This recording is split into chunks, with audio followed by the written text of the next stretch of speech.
Welcome to Filing Up. Today we're going to talk about the preparation for the naturalization test. This is a pocket guide that have different part. That's going to be the first part. So basically, let's talk first of all about the requirement, to be naturalized. What general eligibility requirement. So before you apply for naturalization, there is some requirement, okay? So they say, first of all, you need to be 18 years old at the time you file the form N400 application for naturalizations. You need to be a permanent resident, okay, have your green card for at least 5 years, okay, 5 years. By the way, let's say there is some case where it can be 3 years. This is the case, let's say, if your spouse was a U.S. citizen, okay, it that your that's been your spouse filed for you. It might be able to get, the your permanent. It might be able to be naturalized in 3 years. Okay, this is the case when you're a U.S. citizen, filed for you, for your spouse was a citizen. But most of the time, you need to be at least 5 years citizens, okay, and permanent resident for at least 5 years.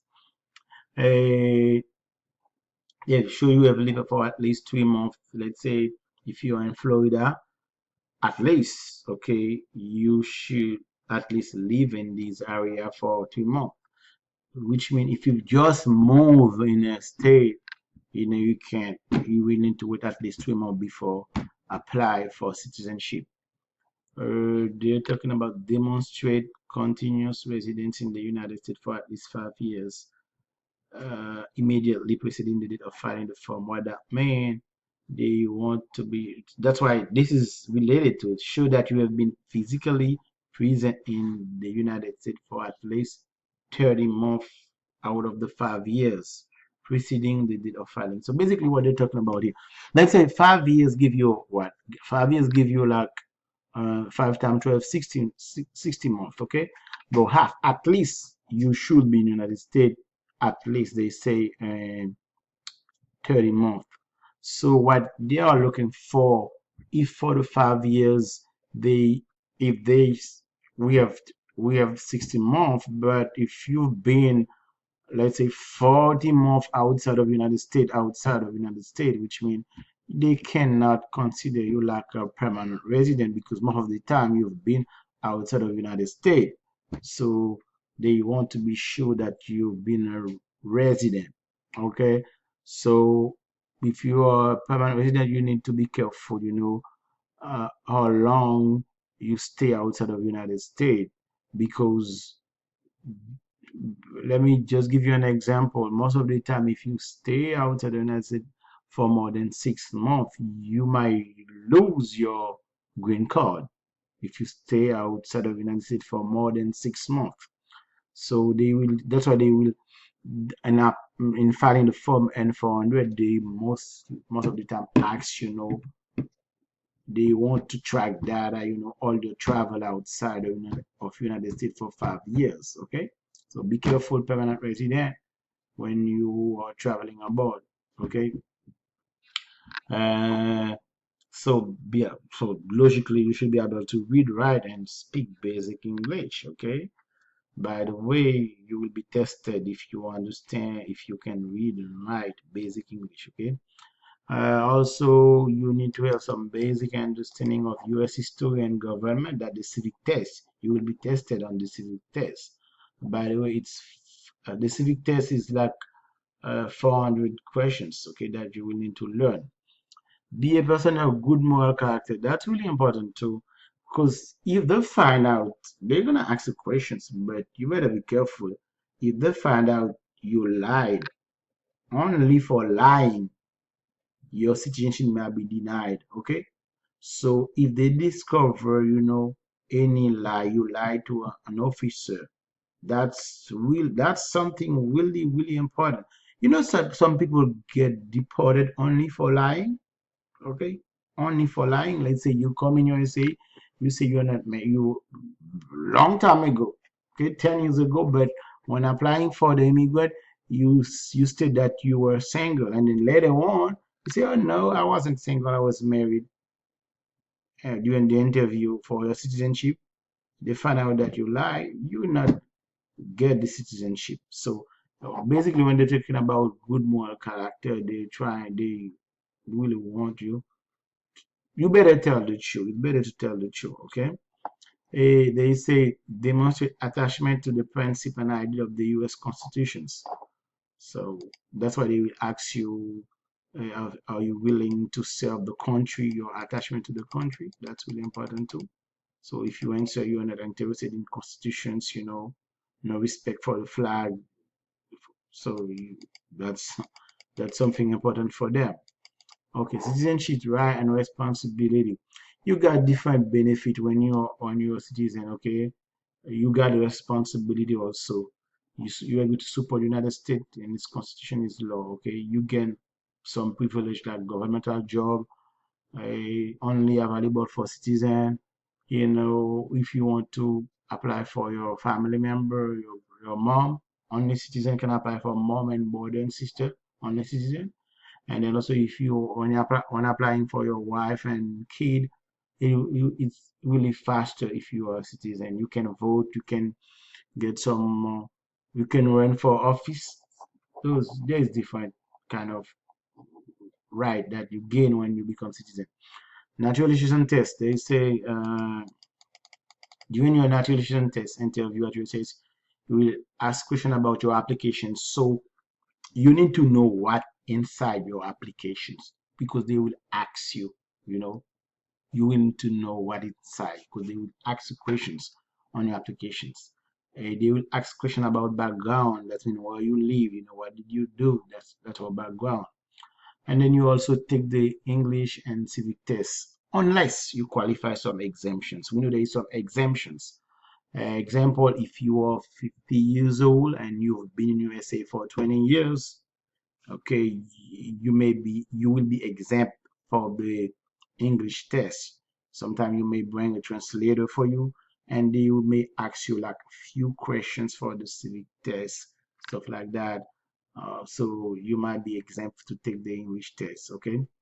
Okay. They say the English test has three components. There is three parts for the English test. There is the reading, writing, and speaking. But let's say the speaking, the speaking start, from the first time you met the officer. They say, hi, come on. Say, once they start talking to you, the speaking test, start. Because you need to understand, come in, sit down, let me show you your passport. They start the test. You need to understand. So that's the speaking test once you met the officer, okay? For the reading test, you must read one of out of three sentences correctly. So you will have three sentences, one correctly to demonstrate ability to read English. Okay, there is a reading vocabulary list. Okay, we will talk about it later also. Now for the writing test, you must write one out of three sentences correctly to demonstrate your ability to write English. Okay, so uh, we got some vocabulary also on this bucket list. We will talk about that. The first part, by the way. Okay, that's the first part. The civic test. Civic tests cover U.S. history, government topic. There are 100 civic questions on the naturalization test. We'll go over them. We will go over, or we will talk about, all the 100 civic question tests. Okay, you will be asked 10 questions. They will choose 10 out of the 100. So, but you need to know all of them. Okay, they will choose like 10 up to 10, and from you will need to ask it up to 10 questions from the 100 question, but you must correctly answer 6 out of 10, like 60%. Okay, 6 out of 10. Okay, 10 question you need to answer 6 out of 10. Okay, so they say, but no, you can retake the test. They say you have two opportunities to take the English and civic test per applications. Okay, so if you fail, they will give you possibility to retake. Okay, any portion of the test during your first interview, you will be tested on the portion of the test you fail. Okay, USCIS will reschedule you to be returned within 60 or 90 days after the date of your initial interview. Okay, this is certain applicant because of age, like I told you, time, age or time. Okay, 50 years old, 20 years in USA, you may be exempt for the English test. So age or age, you might be exempt from the English requirement for naturalization, or and may take the civic test in the language of your choice. So if you speak Spanish, you speak Creole, whatever, you will take part of the civic test only on your language. That's the way to work, okay? So that's they're talking here about the civic test. Okay, we will have another video for the civic test. We're gonna see step by step, all the questions, all of the 100 questions. We're gonna talk about it on another video. But remember, if you are 65 years old, that's really important, and then 20 years in USA, you will not take the English test. You will only answer, you will be tested only over 20. You will need to remember only 20 questions for the civic test, okay? So if you're 65 years old and older, have been legally permanent resident for 20 years or more, you may study just the question that have been marked. We got some questions here, okay? We will go over all the 100 questions, okay? So that's the civic test. That's gonna be another video, okay? So subscribe. If it is your first time here, you better subscribe because we are doing like step-by-step video instruction on how to file different form, whether it's immigrations or not, or let's say your tax return. The form example of form 8962, non-immigrant visa, because we know at some point you will need to file a form, and then we understand sometimes you don't have enough money to pay a lawyer. Your financial resources is short. You want to go by yourself. That's when our website come really helpful. Okay, so subscribe, and then I understand sometimes also you may need to double check just to make sure everything is correct. We are here to help. You can contact us via our website. Okay, if you want, you can also give us some help to, so that we can keep producing more video like that. Okay, so see you for my next video and take care. Next video, we're gonna talk about the civic test. We will run over all the 100 questions. Okay, see you and take care.